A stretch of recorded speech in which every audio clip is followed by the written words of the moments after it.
The Fischer-Sozin Attack is a fair weapon against the Najdorf. But what happens when black plays the Scheveningen variation? Many believe white's attacking plans aren't as effective in this setup.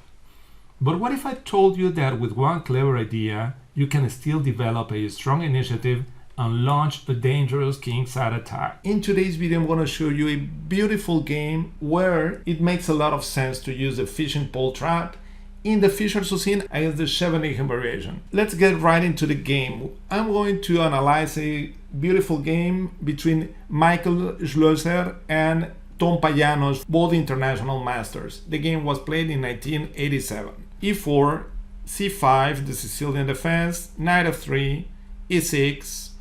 Yeah, the Paulsen or Scheveningen family usually starts with e6, d4, c takes d4, knight takes d4, knight f6, knight c3, and d6. Yeah, watch out, we cannot play e5 because we are going to get checked and our pawn falls. Yeah, it's a typical trap, so we need to play knight c3 first, and d6. This is the Scheveningen variation of the Sicilian, very popular. Kasparov played it. There is a connection, a strong connection with the Najdorf. Yeah, as in the Najdorf, plenty of players like to play e6. I mean, bishop e2 can be answered in two main ways: e6 or e5. e5 is the Opolsensky pawn structure, very popular. They weaken a little bit d5, but they have more than enough resources to fight for it. And with e6, they have a very strong connection to the Scheveningen variation, but with the inclusion of a6. So let's continue with the game. After knight c3, d6, now bishop c4. The Fischer-Sozin doesn't have such a good reputation against the Scheveningen, but I think this is not fair. As you will see, this is really promising. So bishop c4, bishop e7, and here, yeah, while normally we play bishop b3, knight a6, and later on knight c5, attacking the bishop, attacking the pawn, and yeah, always the bishop is connected to e6, while knight b7 is answered by bishop takes e6. So that's the reason why bishop c4, the Fischer-Sozin, doesn't have such a great reputation against the Scheveningen, but this is not entirely right. So the idea now is that after bishop e7, we can play queen e2. Yeah, our intention is to castle in the queen side. Yeah, after castle, bishop b3. Yeah, the idea with bishop b3 is not to get d5 attacking the bishop, as if they play d5, we can answer sometimes with e5, not only with e takes d5.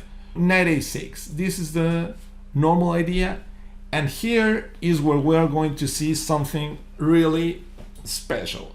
Yeah, the question is where to place this bishop. Yeah, we want to castle in the queen side, as I told you before. Where to place the dark square bishop? Yeah, if we come to g5, it seems completely normal, but it runs into a typical tactic. Yeah, the idea is knight takes e4.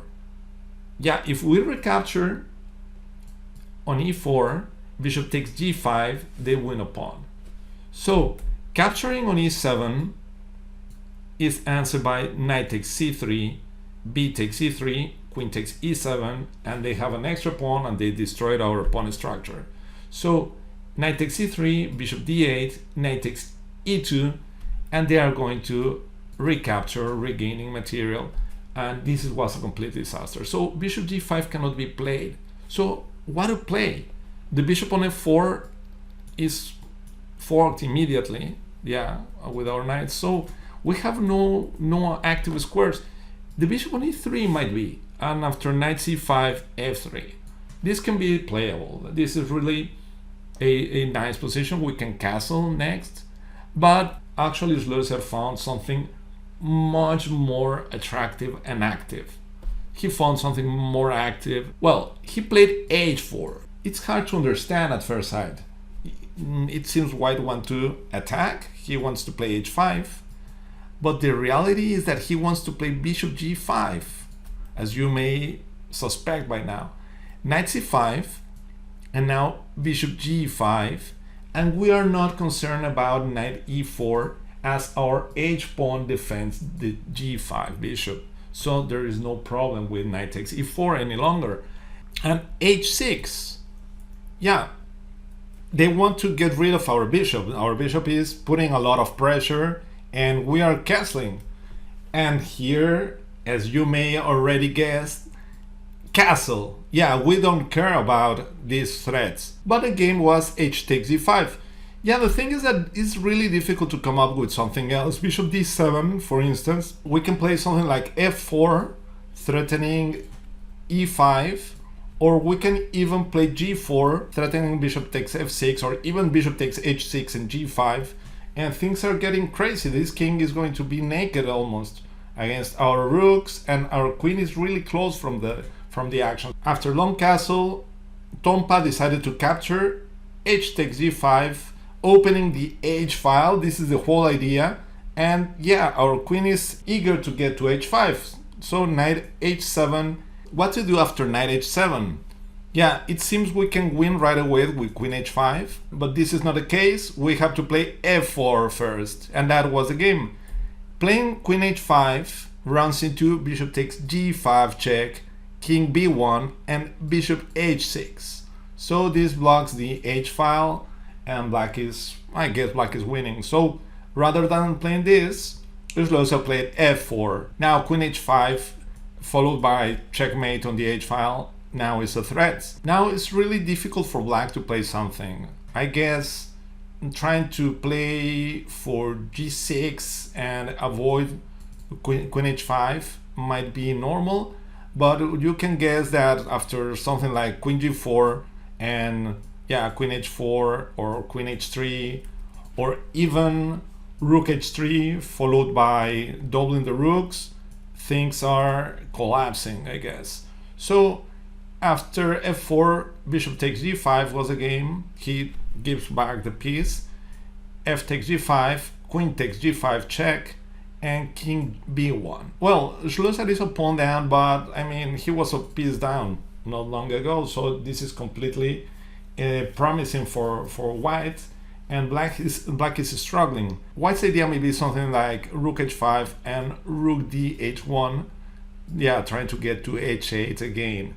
So knight f6 is a completely normal move, defending h5, and knight f3. Yeah, harassing the queen. The queen is not having a normal nice square to go, so it came to g6. Yeah, coming to f4 runs in through rook h4, and yeah, again doubling rooks. So queen g6. Now here he played rook h4, again trying to double. Knight g4, opening the scope to play f6 or to play knight h6. Now Schloesser played rook takes d6. Yeah, as he is not able to checkmate on the h file, he tries to make something different, and he's actually threatening something really annoying. The game continues with f6, that is horrible, as the king, yeah, gets into the diagonal. I mean, they are going to capture, but anyway, yeah, opening the 7th rank is really dangerous for black's king. But the justification is that bishop d7, normal development, will run into knight d5. Crazy, incredible. They are threatening checkmate in 1, cannot be taken because of rook takes g6.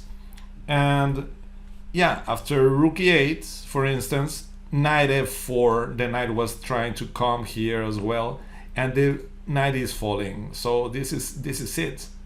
Queen takes g4, yeah, loses this one or the other one. Queen takes g4, knight takes g4, rook takes d7, and everything is up for grabs. So this is absolutely lost. So the game continued with f6, and after f6, knight d4 is a very nice move, threatening rook takes d4, and yeah, things are getting so disgusting.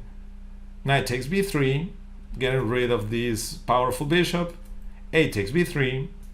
Yeah, we are in no rush. Knight e5, and here things started to go a little bit in black's way after knight takes e6. Yeah, the move actually was knight f3. Getting rid of this knight was more important than grabbing a pawn. Yeah, this knight is a really good defender, and yeah, the rook may go back to d1 and to h1 at any moment. Black is unable to bring his pieces to the game, so knight f3 was a very strong move. Instead, he decided to capture. He wants to have at least some material. So he grabbed the pawn, bishop takes e6, rook takes e6. But now, after rook e8, yeah, the position starts to get simplified, and we cannot forget that this pawn may become weak.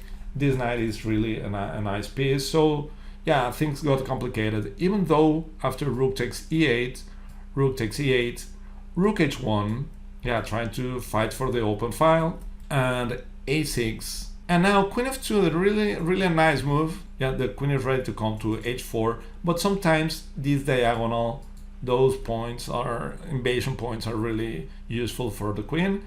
So queen g4, rook h3, again trying to incorporate the rook against the king, king f7, rook g3, queen e6, queen a7, attacking b7. The position is actually really good for white, and he's threatening things on both sides of the board, so this is really annoying for black.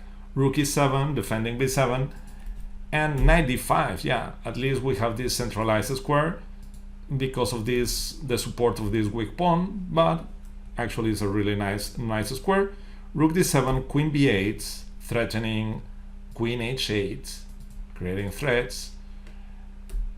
Knight g6, stopping queen h8, and setting a very nice trap here, actually a defensive trap.